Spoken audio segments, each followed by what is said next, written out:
ছাড়িয়ে দিতেই পারতে। তোমার তো ওর প্রতি কোনো দায়বদ্ধতা ছিল না। আমি কোনো প্রমাণ পাইনি তাই। প্রমাণ না পেয়ে এত বড় একটা কথা কি করে বললে শুভলক্ষ্মী?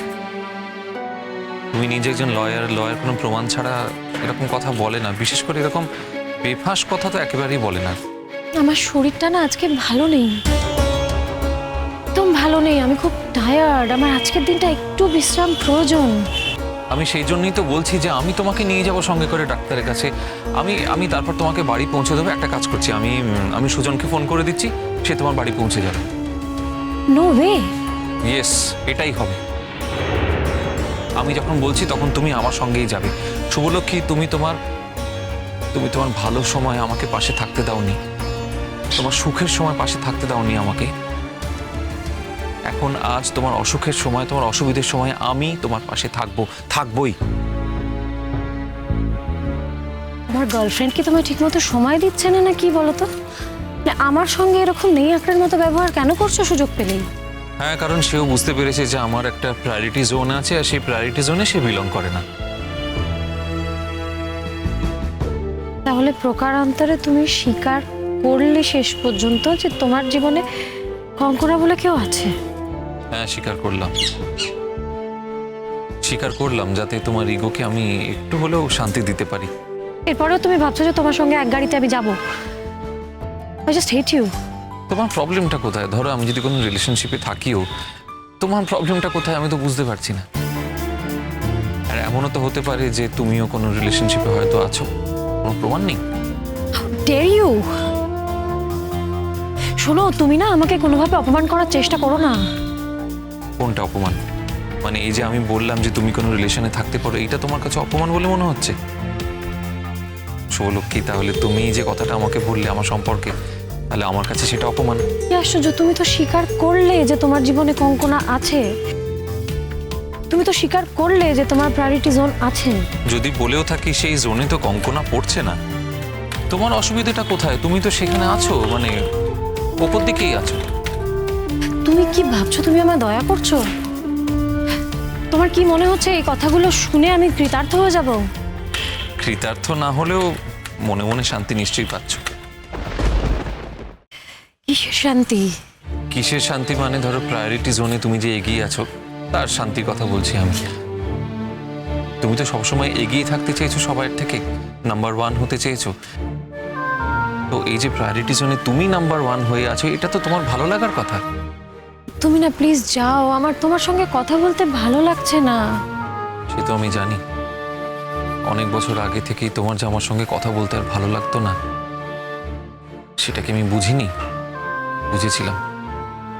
এটা আমার কাছে কোনো নতুন কথা নয়। আমি জানি না আমি তোমাকে কেন বোঝাতে পারছি না। আমি আমি আমি আজকে টায়ার্ড, প্লিজ তুমি যাও। না, আমি এখন যাব না। আজকে যদি তুমি এখানে পড়ে না যেতে, যদি তোমাকে আর 10 জন লোক এসে ধরে না তুলতো, যদি কিছুই না হতো, হ্যাঁ অবশ্যই আমি তাহলে চলে যেতাম, কিন্তু তা তো হয়নি। তুমি এখানে পড়ে গেছো, তুমি অসুস্থ, তোমাকে আহাউহু করে 4টে লোক ধরে তুলেছে, তারা নানা রকম সাজেশনস দিয়েছে তোমাকে। এখন সেটা শোনার পর আমার চলে যাওয়ার কোনো প্রশ্নই ওঠে না। কেন, তোমার কি হিংসা হচ্ছে সেই লোকগুলোকে? প্লিজ প্লিজ প্লিজ, এই প্রশ্নটা বরং থাক। এগুলো তো তুমি করতে কলেজের সেই দিনগুলোতে। মনে পড়ে আমি ওয়াশরুমে গেলেও তুমি আমাকে ফোন করতে 50 বার, ক্ল্যারিফাই করতে আমি আমি ওয়াশরুমে আছি না আমি অন্য কোথাও গেছি, সন্দেহ করতে তুমি। ছেলে মানুষই একা শুধু আমিই করতাম, তুমি করতে না? তোমার ছেলে মানুষের জুড়ি মেলা ভার তোমার মনে আছে? 31st নাইটে রাত্রি 12টার সময় তুমি আমার বাড়ির সামনের রাস্তায় এসে দাঁড়িয়েছিলে আমাকে একটাবার দেখার জন্য। আর তুমি পয়লা বৈশাখের সময় ভোর 5টার সময় আমাকে ঘুম থেকে তুলে দিয়েছো গায়ে জল ঢেলে, প্রভাত ফেরিতে যেতে হবে বলে, তাওনি? হ্যাঁ করেছিলাম তো, কিন্তু আমার তো মনে হয় আমি তোমাকে একটা পবিত্র মুহূর্ত উপহার দিয়েছিলাম। তোমার কেন মনে হচ্ছে না যে আমি কোনো পবিত্র মুহূর্ত পাইনি রাত্রিবেলা দাঁড়িয়ে থেকে? তোমার বাড়ির উল্টো দিকে পেয়েছি তো। বছর শেষে ম্লান আলোয় আমি তোমাকে দেখেছি, উল্টো দিকের বারান্দায় তুমি দাঁড়িয়েছিলে, আর আমি তখন রাস্তার এই দিকে। তোমার ক্লান্ত ঘুমন্ত চোখের উপর বছর শেষে সেই ম্লান আলো যখন পড়তো, কি অপূর্ব লাগতো তোমাকে দেখতে, তুমি কি জানো? আমি জানতে চাই না। দ্যাট ইজ দ্য থিং, তুমি জানতে চাও না, তুমি কখনোই জানতে চাওনি, এটাই সমস্যা তোমার। আমার অনেক সমস্যা আছে, এখন তো তুমি সমস্যা মুক্ত একটা জীবন পেয়েছো, ব্যাস। আর কি? হ্যাঁ, এখন সত্যি আর কোনো সমস্যা নেই, আর কোনো অপেক্ষাও নেই। এখন আর আজকের রাতটা শেষ হলে কাল সকালে কখন তোমার সঙ্গে দেখা হবে সেই ছটফটানিও নেই। সত্যি তো নেই, সত্যি কোনো অপেক্ষা নেই, কিচ্ছু নেই। আছে আছে, এগিয়ে যাওয়ার অপেক্ষা আছে, আমাকে অন্যায়ভাবে হারিয়ে দেওয়ার অপেক্ষা আছে, আমাকে স্ম্যাশ করে অনেকটা ওপরে উঠে যাওয়ার অপেক্ষা আছে। তোমার নেই? তুমি চাও না তোমার পায়ের তলায় দোলে পিষে আমাকে তুমি উপর দিকে উঠে যেতে? তুমি চাও না? তুমি চাও না আমাকে হারিয়ে দিতে? তুমি চাও না নিজের জয় পতাকা নিজের হাতে তুলে ধরতে উপর দিকে? তুমি চাও না? আমি তোমাকে কখনো অন্যায়ভাবে হারাতে চাইনি, কিন্তু এতে ন্যায় অন্যায় কিছু নেই। যে মাটি কামড়ে পড়ে থাকবে, যার ভেতর দম আছে, যে জিততে পারবে সেই জিতবে, আর যে জিতবে সেই সফল। আমি তা বিশ্বাস করি না অন্বেষণ। অনেস্টির দাম আমার কাছে এখনো সব থেকে ওপরে। এই তুমি একাই অনেস্ট, আর বাকি সবাই ডিসঅনেস্ট। মানে আমি এত বছর ডিসঅনেস্টি করে জিতে এসেছি বলছো? আমি বুঝতে পারছি না যে তুমি কেন আমার সঙ্গে জোর করে ঝগড়া করছো আজ। আমি তোমাকে বলছি তো আমি টায়ার্ড, আমি পারছি না আজকে। আমি তো বরাবর জানি যে তোমার লো প্রেশারের ধাত, তোমার মাঝে মাঝে মাথা ঘুরে যায়।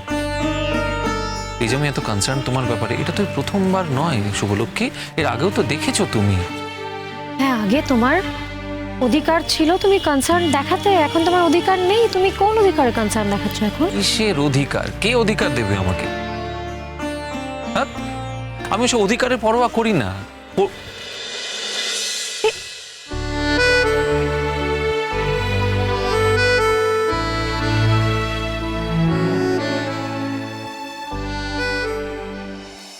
এই জন্য আগেই তোমাকে বলেছিলাম, এম্বারাস না হতে চাইলে চলো গিয়ে গাড়িতে ওঠো। ছাড়ো। পিনাকি দাঁড়াও, পিনাকির সঙ্গে আমি তোমাকে আলাপ করে দিয়েছিলাম, এত বছর পিনাকি তোমাকে দেখেছে, তুমি পিনাকির কাছেই যাচ্ছিলে দেখাতে। তফাৎ শুধু এটুকু, আমি এখন তোমার সঙ্গী হলাম, তাই তো? গাড়িতে গিয়ে ওঠো, চলো। হাতটা ছাড়ো। ছাড়ো। হ্যাঁ, হাত ছাড়বো, আমার কথাটা শুনলে তবেই আমি হাতটা ছাড়বো। ছাড়ো।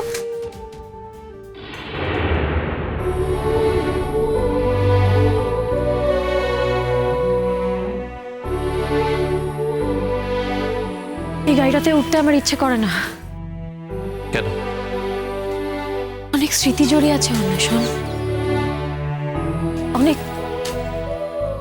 অনেক আনন্দ, অনেক ঝগড়া, ছাড়াছাড়ি। এই গাড়িটাতে আমাদের হাতাহাতি পর্যন্ত হয়েছে। ঠিক তেমন ভাবে ভালোবাসাবাসিও তো হয়েছিল। তোমার শুধু ওই হাতাহাতি, ছাড়াছাড়ি, অপমান এগুলোই মনে আছে, আর কিছু মনে নেই। এই গাড়িটাতে আমি উঠবো না। আমি আবার এই গাড়িটাকে ছাড়তে পারি না, জানো? এই গাড়িটায় উঠলে, স্টিয়ারিং এ হাত দিলে সবার আগে শুধু তোমার কথা মনে পড়ে। মনে আছে আবদার করেছিলে আমার কাছে, বলেছিলে যে আমার পাশের সিটটায় যেন কেউ না বসে। বসেনি, এত বছরও কেউ বসেনি। আমার কাছে যখন কেউ লিফট চায়, আমি বলি পেছনটায় গিয়ে বসতে, আর আমি ড্রাইভারের মতো ড্রাইভ করে তাকে নিয়ে যাই। কেমন, চলো।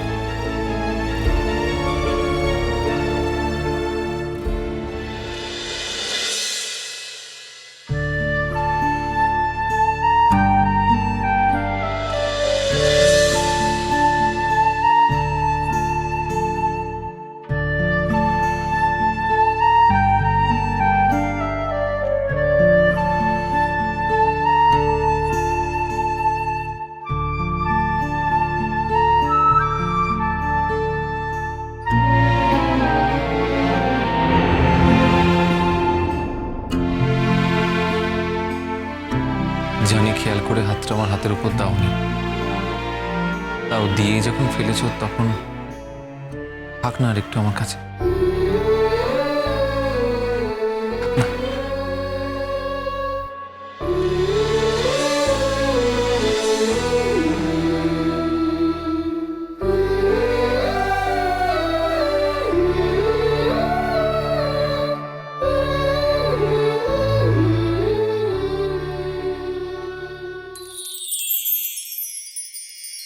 কি ব্যাপার বুঝতে পারছি না, কেন পিকলুককে কেন খুঁজছেন? কি ব্যাপার দিদিভাই, ওনারা হঠাৎ বাড়িতে কেন? জানি না, আমিও বুঝতে পারছি না। পিকলুককে খুঁজছেন? শুধু পিকলুকে নয়, আপনাদের বাড়ির সকলের সঙ্গেই আমরা কথা বলবো। আপনাদের বিরুদ্ধে বধূ নির্যাতনের অভিযোগ আছে।